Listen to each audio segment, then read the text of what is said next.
Boys and girls welcome back to the channel. तो मैं जानता हूँ कि मैंने बहुत दिनों से कोई भी रिव्यू वीडियो नहीं डाला है, तो इसलिए आज हम सीधा करेंगे एपिसोड 30 का रिव्यू। अब मैं जानता हूँ कि यार पिछले बहुत से एपिसोड्स रहते हैं जिनका मैंने रिव्यू नहीं किया है, लेकिन यार मैं सोच रहा हूँ कि जो नए एपिसोड्स आते हैं उनका पहले कर देता हूँ और पुराने वाले तो हम वैसे भी कवर कर ही लेंगे।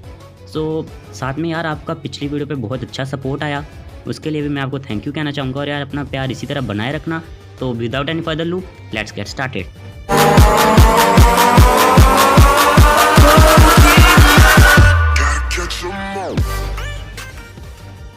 तो इस एपिसोड का नाम है पिकाचूज रिलैक्टेंस एंड बैरियर्स एक्सप्रेशंस। तो यार इस एपिसोड के नाम से ही अगर तुम इसे गूगल करो और हिंदी में इसका मतलब समझो तो इसका मतलब है कि पिकाचू की अनविलिंगनेस ऐश के साथ ना रहने की और उसकी मिस्टर माइम की खींच कि तुम्हें वहाँ पे चलना ही पड़ेगा। तो यार इस एपिसोड में बेसिकली ये हुआ है कि ऐश बिल्कुल भी पिकाचू पे फोकस नहीं कर रहा था।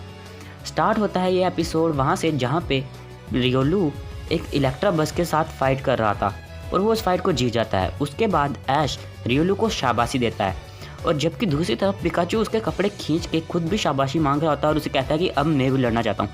लेकिन यार रियोलू उसे कहता है ऐश को कि अब मैं लड़ना चाहता हूँ और मेरा और मन है।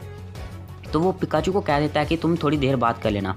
अब सुबह से शाम हो जाती है ट्रेनिंग करते हुए और पिकाचू बेचारा थक हार के सो जाता है और ऐश फिर भी पिकाचू को ही कहता है कि भाई क्या कर रहा है तुम सो गया अब तेरे ट्रेनिंग करने की बात आई। तो यार ऐश पिकाचू को इस चीज़ पे बहुत ज़्यादा गुस्सा आता है। अब सही बताऊँ तो पिकाचू को तो छोड़ो यार, मुझे भी बहुत ज़्यादा गुस्सा आया था इस चीज़ पे कि यार क्या कर रहा है ये बंदा। तो पिकाचू उसे एक थंडर शॉक देता है और उसके बाद उसकी मॉम आ जाती है डीलिया। अब वो खाना वगैरह खाते हैं, ऐश फिर से ट्रेनिंग के लिए भाग जाता है रियोलू के साथ और वो पिकाचू को देखता भी नहीं। तो पिकाचू अब इस चीज़ से उदास हो गया था और वो उसकी मॉम के पास जाता है और जब रात को सोने की बात आती है तब भी वो ऐश के पास नहीं जाता, उसकी मॉम के पास आता है। उसकी मॉम कहती है कि यार ऐश अकेला होगा तू चला जा, लेकिन वो मना कर देता है। अब वो उसकी मॉम के साथ सोता है और अगले दिन जैसे सुबह उठता है वो देखता है कि ऐश की मॉम चली गई हैं। और इसके बाद यार थोड़ा सा इमोशनल और डिस्टर्बिंग सा मोमेंट आता है। जैसे ही उसकी मॉम जाती हैं पिकाचू यार ऐश के पैरों में ही पड़ जाता है कि भाई अब मेरे साथ कुछ ट्रेनिंग कर ले। लेकिन यार ऐश को कोई फ़र्क ही नहीं पड़ता, वो उसे फिर मना कर देता है। अब पिकाचू इस बात पे इतना ज़्यादा नाराज़ हो जाता है कि वो वहाँ से भाग ही जाता है और वहाँ पे मिस्टर माइम भी उसके पीछे भागता है कि भैया तू पीछे चल। लेकिन पिकाचू को इतना गुस्सा आया होता है कि यार वो मिस्टर माइम को भी 3-4 झटके दे देता है कि भाई अगर तूने मेरे सामने नाम लिया ना उस बंदे का तो तेरे को छोड़ूंगा नहीं मैं। उसके बाद उनकी जर्नी यार बहुत ज़्यादा टफ रहती है। अब वो एक रोड पे पहुंच गए हैं और यहाँ पे सबसे ज़्यादा फ़नी सीन होता है। मिस्टर माइम गाड़ी रुकाने के लिए पता नहीं क्या क्या जतन प्रयत्न कर देता है लेकिन गाड़ी नहीं रुकती। लेकिन भाई तभी पिकाचू जाता है बीच में रोड के और अपना चमकदार पिछवाड़ा दिखाता है और तभी भैया गाड़ी रुक जाती है। मतलब यार मिस्टर माइम ऐसा अजीब शक्लें बनाता है ना कि भाई मैं तब से कोशिश कर रहा हूँ नहीं रुकी और इसने एक बार अपना ऐसे चमकदार पिछवाड़ा दिखाया और तभी रुक गई। और उसके बाद वो गाड़ी में बैठे हुए मतलब सुस्ताते हैं थोड़ा सा और सो जाते हैं। अब यहाँ पे उनको गाड़ी का ड्राइवर पूछता है कि तुम्हें किस रोड पे जाना है। अब वो दोनों सो गए थे और सोते हुए अपना ऐसे सिर हिला रहे थे, तो ड्राइवर को लगा शायद ये हाँ कह रहे हैं और वो उन्हें गलत रास्ते पे ले जाता है। अब थोड़ी देर बाद जब मिस्टर माइम की नींद खुलती है तो वो देखता है कि भाई उसके घर का रास्ता तो दूसरा था लेकिन हम दूसरे पे जा रहे हैं। अब वो ड्राइवर को गाड़ी रोकने के लिए बोलते हैं और गाड़ी से उतर के खुद चलने लगते हैं।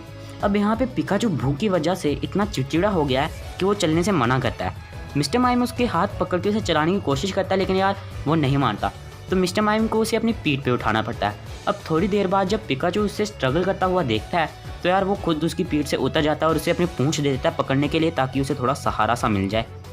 अब यहाँ पे उन्हें एक बैरी मिलती है, शायद से उसका नाम एस्पर बैरी था, शायद से, एक मिनट में देख के बताता हूँ यार तुम लोगों को। हाँ तो भाई लोग उस बैरी का नाम था लम बैरी। और जैसे पिकाचू वो बैरी खाने लगता है तभी पता नहीं कहाँ से भैया एक स्पीरो आ जाता है और पिकाचू के हाथ से वो बैरी लेके चला जाता है। अब ये बात मिस्टर माइम को कुछ पसंद नहीं आती, इसलिए वो अपनी साइकिक पावर्स का इस्तेमाल करके वो बैरी स्पीरो के मुंह से निकाल के सीधा पिकाचू के हाथों में दे देता है। अब ये बात स्पीरो को पसंद नहीं आती और स्पीरो की पूरी सिविलाइजेशन, जिस तरह तुम्हें याद ही होगा पहले एपिसोड में पिकाचू के पीछे लग गई थी, वैसे ही वो मिस्टर माइम पे अटैक करने वाली थी। और जिस तरह पिकाचू ने एकदम लास्ट मोमेंट पे आके ऐश के कंधे से जंप करके वो अपना थंडर शॉक मारा था बड़ा सा और उनको भगाया था, उसी तरह ये चीज़ यहाँ पे हुई। अब जब ये होता है तो पिकाचू को याद आता है यार हमारी जर्नी भी ऐसे ही स्टार्ट हुई थी और ये सब हुआ था। अब यहाँ पे पिकाचू और वो फिर से चल पड़ते हैं उनके घर। अब वो दोनों, रात हो चुकी थी और वो दोनों पहुँच चुके थे, लेकिन जैसे वो घर के सामने जाते हैं तो मिस्टर माइम उसे कहता है कि चल भैया अब अंदर चल, बाहर क्या देख रहा है। अब पिकाचू कहता है भैया अब मैं अंदर नहीं जा रहा, मैं जा रहा हूँ फिर से ऐश के पास।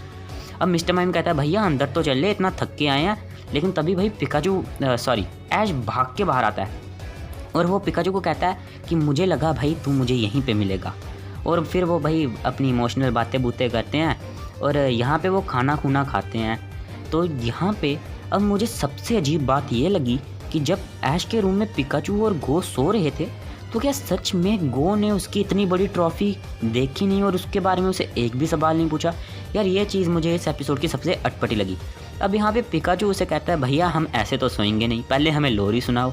तो फिर यहाँ पे ऐश उसे लोरी सुनाता है और उसकी पीठ थपथपाता है और भाई फिर वो दोनों ही सो जाते हैं और उसकी मॉम आती हैं, उन्हें देती हैं कंबल और खुद चली जाती हैं और यहाँ पे हो जाता है ये एपिसोड ख़त्म। अब मैं जानता हूँ मैंने इस एपिसोड में कुछ नया करने की कोशिश की और मुझे यकीन है कि भाई तुम्हें यह पसंद आया होगा। और मिलते हैं आपसे अगले एपिसोड में। As a journey continues.